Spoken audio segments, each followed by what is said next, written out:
Hello friends, welcome back to మన portfolio. Friends, ఎప్పుడైనా ఆలోచించారా? మనం రోజు వాడుకునే కంపెనీలు లైక్ రిలయన్స్, టాటా, జొమాటో వీళ్ళు వాళ్ళ బిజినెస్ ఎక్స్పాన్షన్ కోసం వేల కోట్లు స్టాక్ మార్కెట్ నుంచి ఎలా తీసుకొస్తాయి అని. స్టాక్ మార్కెట్లో ఎప్పుడూ వినిపించే పవర్ఫుల్ పదాలైన మూడు: ఐపీఓ, ఎఫ్పీఓ, ఓఎఫ్ఎస్. అసలు ఈ మూడింటికి ఉన్న తేడా ఏంటి? కంపెనీలు ఎప్పుడు ఏ ఆప్షన్ని వాడుకుంటాయి?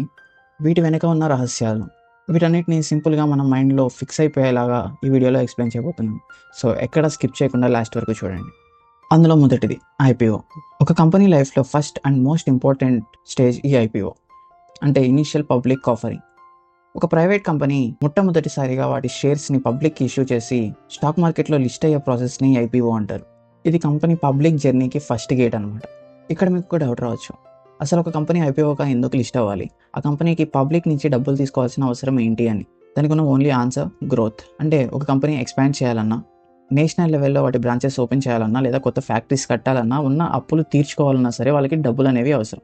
ఆ డబ్బు కోసమే కంపెనీలు అనేవి ఐపీఓకి వస్తూ ఉంటాయి. అయితే ఈ ప్రాసెస్ అనేది చాలా స్ట్రిక్ట్గా ఉంటుంది.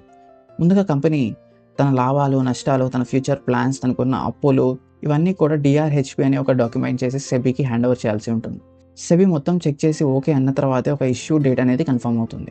ఆ తర్వాత పబ్లిక్కి అప్లై చేసుకోవడానికి కొన్ని రోజుల టైం ఉంటుంది. మనం ఆ కంపెనీ ఐపీఓకి అప్లై చేసుకుంటాం. ఒకవేళ కంపెనీ ఇష్యూ చేసింది 1,00,000 షేర్స్ అండ్ దానికి 4,00,000 అప్లికేషన్స్ వచ్చాయి అనుకుంది. అప్పుడు కంపెనీ అనేది లాటరీ పద్ధతి ఉపయోగించి షేర్స్ అనేది ఇష్యూ చేస్తూ ఉంటుంది. అప్లై చేసుకునేది ఎప్పుడైనా సరే లాట్స్లో ఉంటుంది అనమాట. ఇప్పుడు ఈ కంపెనీ అనేది స్టాక్ మార్కెట్లో లిస్ట్ అయిపోయింది. బిజినెస్ కూడా సూపర్గా నడుస్తుంది. కానీ వాళ్ళ ఆశయాలు అనేవి ఇంకా పెద్దవి. వాళ్ళకి ఇంకా డబ్బు కావాల్సి వచ్చింది.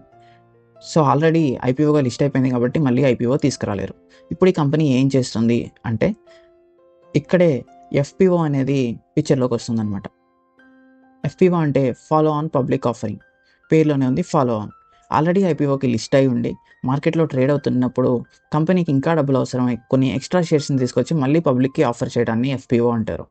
మళ్ళీ ఒక క్వశ్చన్, ఆల్రెడీ లిస్ట్ అయి ఉన్న కంపెనీకి మళ్ళీ డబ్బులు ఎందుకు అవసరం అవుతాయి అని. దీని వెనుక కూడా స్ట్రాటజిక్ రీజన్స్ అనేవి ఉంటాయి. కంపెనీని పూర్తిగా డెట్ ఫ్రీ కంపెనీ చేసుకోవడం, అంటే అప్పులన్నీ తీర్చేసుకోవడానికి ఎఫ్పీఓ యూస్ చేసుకుంటారు. మార్కెట్లో ఉన్న ఇంకా పెద్ద కంపెనీని ఎక్వైర్ చేసుకోవడానికి, అంటే కొనేసుకోవడానికి కూడా ఎఫ్పీఓని యూస్ చేస్తారు. లేదా సరికొత్త ప్రాజెక్ట్స్ని బిల్డ్ చేసుకోవడానికి కూడా ఎఫ్పీఓని యూజ్ చేస్తారు. ఇలాంటి పెద్ద పెద్ద పనుల కోసం ఎఫ్పీఓ అనేది కంపెనీ దగ్గర ఉన్న ఒక ఆప్షన్ అనమాట. సో ఇప్పటివరకు మనం చూసిన ఐపీఓలో కానీ ఎఫ్పీఓలో కానీ డబ్బులు అనేవి నేరుగా కంపెనీ జేబుల్లోకి వెళ్తుంది. కంపెనీ ఎక్స్పాన్షన్కి వాటిని యూజ్ చేస్తారు. ఓకే, కానీ స్టోరీలో ఒక చిన్న ట్విస్ట్ కూడా ఉంది. దాని పేరే ఓఎఫ్ఎస్. ఈ ఓఎఫ్ అనేది ఆఫర్ ఫర్ సేల్. అంటే కంపెనీ ఎక్స్పాన్షన్కి కాకుండా, ఇన్వెస్టర్స్ నుంచి తీసుకున్న డబ్బులు కంపెనీ దగ్గరికి వెళ్లకుండా, వాటి యొక్క ప్రమోటర్స్ ఎగ్జిట్ అయ్యి వాళ్ళ దగ్గర ఉన్న షేర్స్ అన్నిటిని అమ్ముకోవడం కోసం ఓఎఫ్ఎస్ని రిలీజ్ చేస్తారు.